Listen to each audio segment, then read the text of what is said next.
Hey guys, it's your boy Cal, and listen, before we get into the video, I just want to take the time to say thank you so much for your support. No matter if you're a YouTuber who takes it seriously and does it for a job, a career, who gets monetized, or you're just a YouTuber who does it casually like I do. It can be very hard sometimes. It can be very hard, very challenging to not just make the videos and edit them and come up with ideas, but it takes a lot of motivation to keep us going, like mentally and emotionally, to put in the work, especially when we don't always see the results.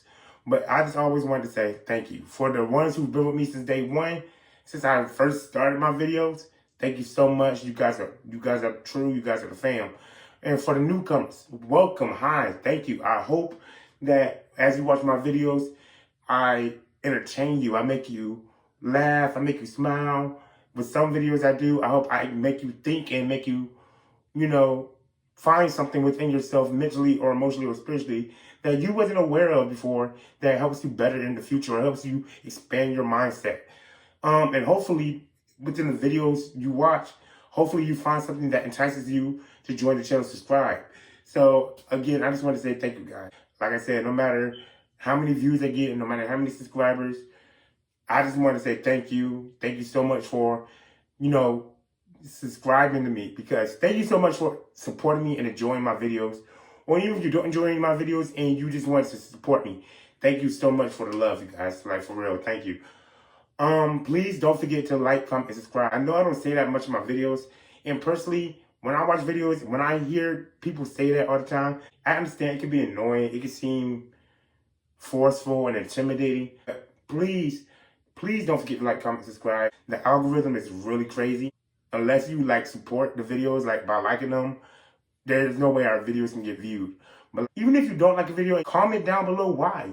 Put a thumbs down so I know what type of videos to give y'all, so I can know, okay, maybe this ain't the video for them. Or maybe, you can tell me something in the comments about how I can make my videos better, or what I said or what I did in the video that turned you off from the video. But like I said, no matter what, thank you guys. I hope y'all enjoy my video. Smile, laugh, relax. Maybe grab a notebook, because the way I talk about certain things, you might learn something. Who knows? But again, thank you guys, and y'all enjoy the video. What's it, guys? So look, right?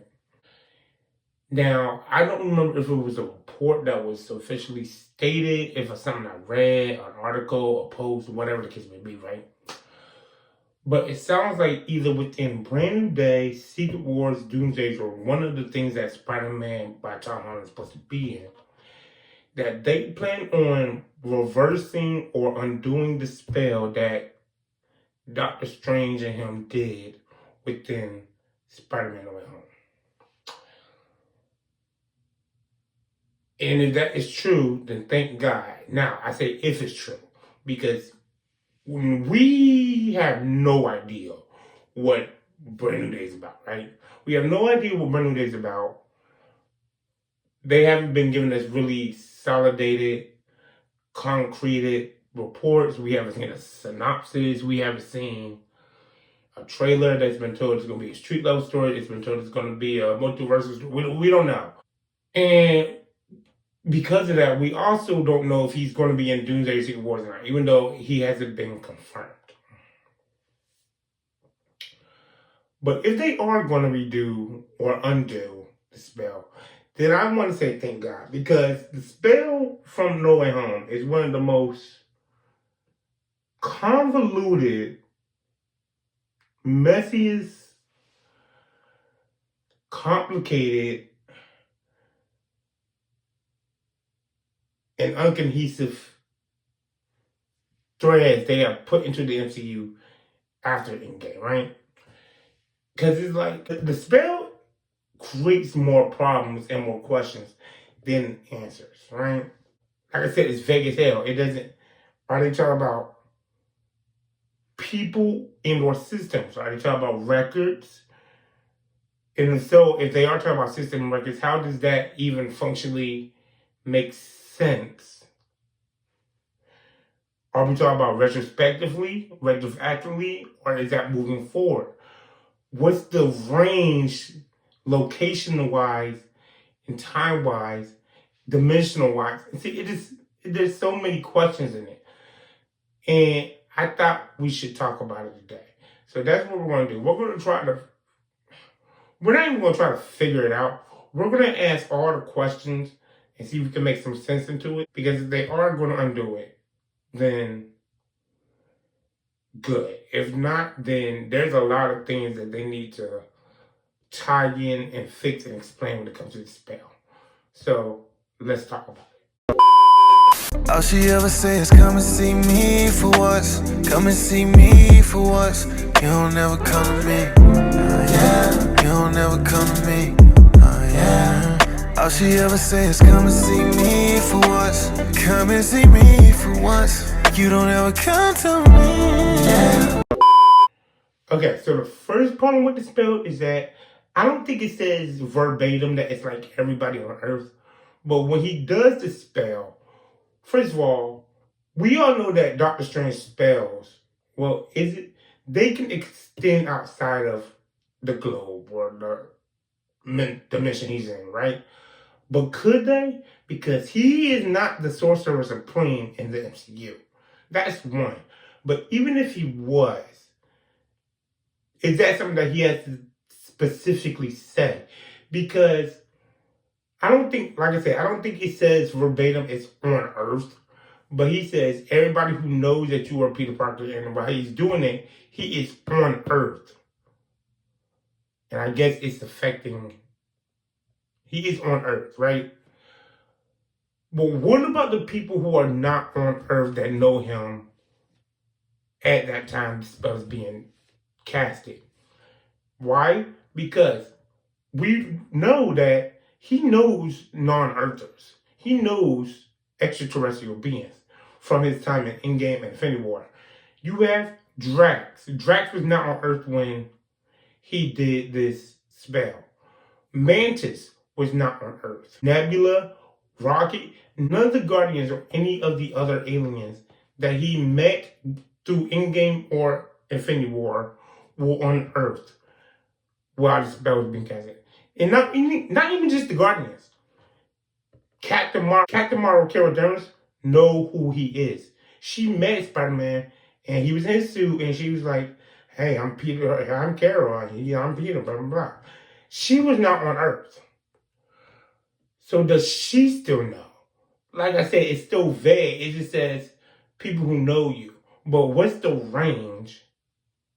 And is it people who was on Earth, or is it just around the universe? Because they're spread throughout the universe. They're not like in one particular galaxy or one particular astrometer or whatever. They're spread across the universe. Or is it that everybody who knows that you are Spider-Man, Peter Parker, no longer knows? Because if so, that spell is broken as hell. That's one. Two, you would have to explain how someone who is not the Sorcerer Supreme managed to tell a spell like that. Two goes into that record thing, which people have rationalized like there are no records or anything about him, which doesn't make any sense because you were born. There has to be proof of your identity somewhere. Even if those records had like your name and stuff on them, first of all, how does a record know that you're Spider-Man? That doesn't make sense. Like, I can understand if like there was proof of connecting you to like Spider-Man and everything, and there was like a file saying that, oh, this is Peter Parker, he is Spider-Man. But that's easily taken care of. We've seen things like that in the Devil Reign comic where that information has been wiped away. But for you to say that he has no records or like anything with his information, first of all, doesn't make sense at all because you were born. So how do you rationalize that? How did you register for an apartment? How did you register to get your GED? How are you paying for bills? What about any physical or digital footprint that will help identify your body if you was murdered or something? That doesn't make sense. That doesn't make sense. And even if you did take like photos with someone, right? They don't have to have you as Spider-Man. I mean, I guess that could be like, that doesn't necessarily mean that he can remember you're Spider-Man. I mean, I guess people could be like, I know him. Sure. But like, what about things that connect you to other people? Records saying that, hey, Aunt May died this day. On this day, she adopted you. Or you had a picture with this person. Like, that doesn't erase you. Like, that's what the spell is basically doing. The spell isn't even a spell about memory at this point. It's a reality warping spell. And that doesn't add up. Like, it doesn't make sense. But number 3, this is where it gets real stupid. Maybe not real stupid, but this is where we really get to the reality warping thing. Because while the spell is being broken, we see that people who know Spider-Man are coming throughout the other dimensions, which I guess it means it's spread it across realities. Cool, fine. And that affects the other Spider-Man that was played by Andrew and Toby. But if people are forgetting, anybody who ever knew Peter Parker was Spider-Man, they are really affected at this point. Their movies may not matter anymore, or whatever you want to call it, but essentially, if they did matter, you had to retell that whole story or retell that whole timeline. Here's why. Let's focus on Tobey first. Starting with the third one, because that's the one I remember the most. That's the one I liked the most outside of the other two. I just don't like the Tobey movies. I don't care what nobody says. Harry finds out Peter is Spider-Man, right? Through that, his relationship with Mary Jane's affected.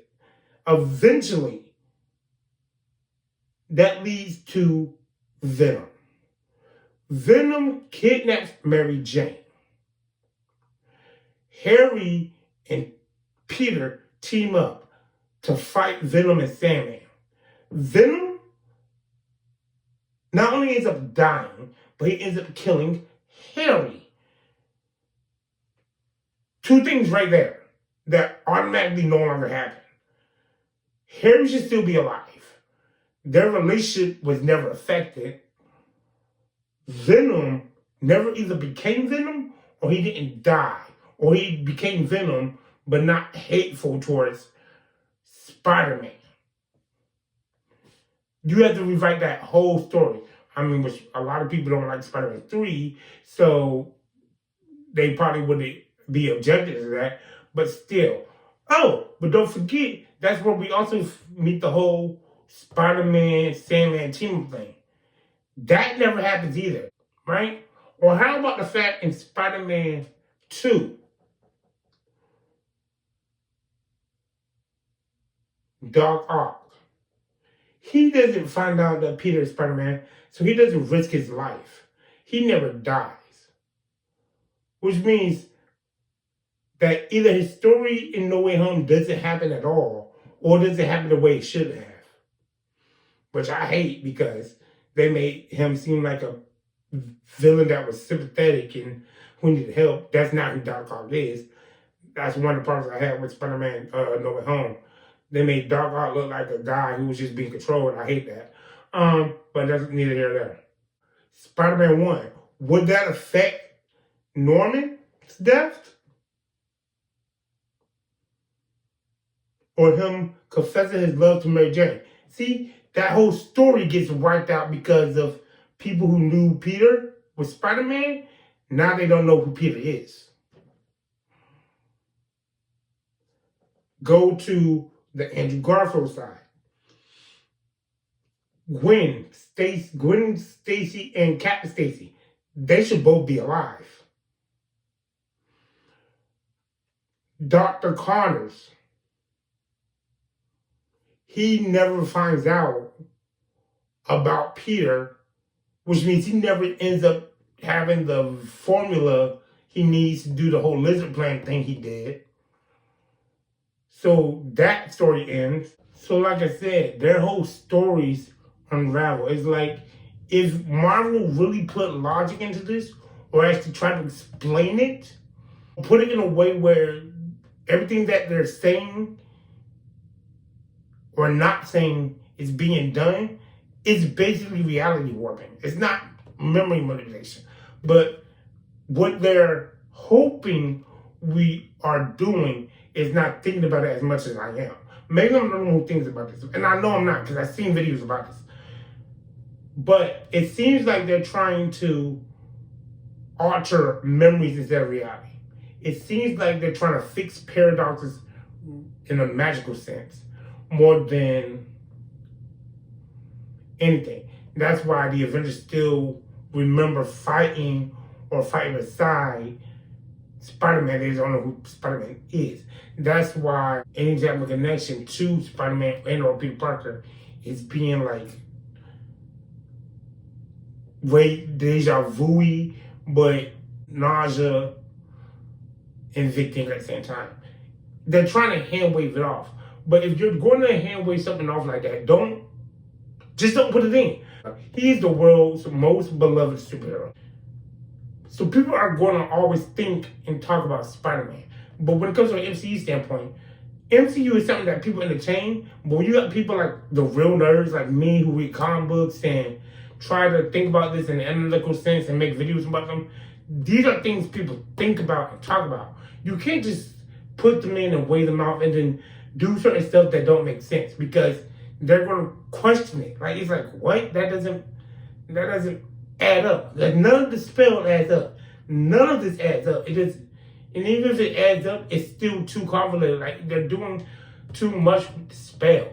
They should have kept it simple like they did in the comics. Oh, anybody who remembers that you were Spider-Man, Peter. They remember Peter, they just don't know that you're Spider-Man. Unless they found something that connected you to Spider-Man and they put it together, then boom, that memory comes back. That's it. But now you're trying to weave into the range and all this other stuff. It doesn't work. So I'm glad they're trying to break. If they are really going to undo it, I am so happy. Because while I'm not the biggest Spider-Man fan, Spider-Man has become one of those heroes who I've had to learn to appreciate, right? I like his movies, the Tom Holland ones at least, and the Andrew Garfield ones. I love the Andrew Garfield ones. Let's get slept on too much. His shows that I've been watching recently, they're fine. The comics, fine. I'm playing the game. Spider-Man has become a hero that I have respect. He's still not one of my top favorite heroes, but he's a hero that I no longer disregard. But when it comes to stuff like this is the type of stuff that makes me like, what? Like, why? So if you were to ask me what to do with the spell, I would say just remove it altogether. Either remove it or have things slowly bleed back into place. Have records realign and sync back up. Have memories start to resurface through the multiverse. Have people start to put together pieces again. That way you have more stakes and stuff. Because essentially, the idea of the spell was to do what everybody wanted Peter to be in the MCU all along. A single, separate, solo-going Spider-Man. Fine. That way, you have more stakes, you're more emotionally at risk, right? Where people don't trust you, or they see that being Spider-Man's life is dangerous or whatever. Instead of you being forced to be alone because nobody knows you or nobody remembers you. That's not appealing. That's not who Spider-Man is. So, do it like that, or just break the spell altogether.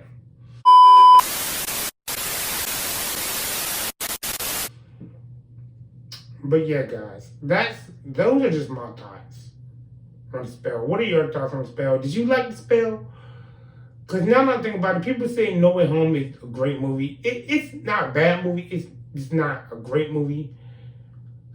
I think when it comes to like Spider-Man, Tom Holland trilogy, my favorite one's still probably Homecoming. Then No Way Home, I did not appreciate Far From Home much. Everybody knows I don't like Tobey Maguire movies. Everybody keeps saying, bring Tobey back, leave him alone. If anything, bring Andrew back, because his movies are slept on and he deserves a redemption. But yeah, how do you feel about the spell? What are some problems you have with the spell that I mentioned or that I didn't mention? Because I'm pretty sure there's more. But that's neither here nor there. Don't forget to like, comment, and subscribe. And you guys know what it is. Until next time, I'm going to catch you guys later. Deuces.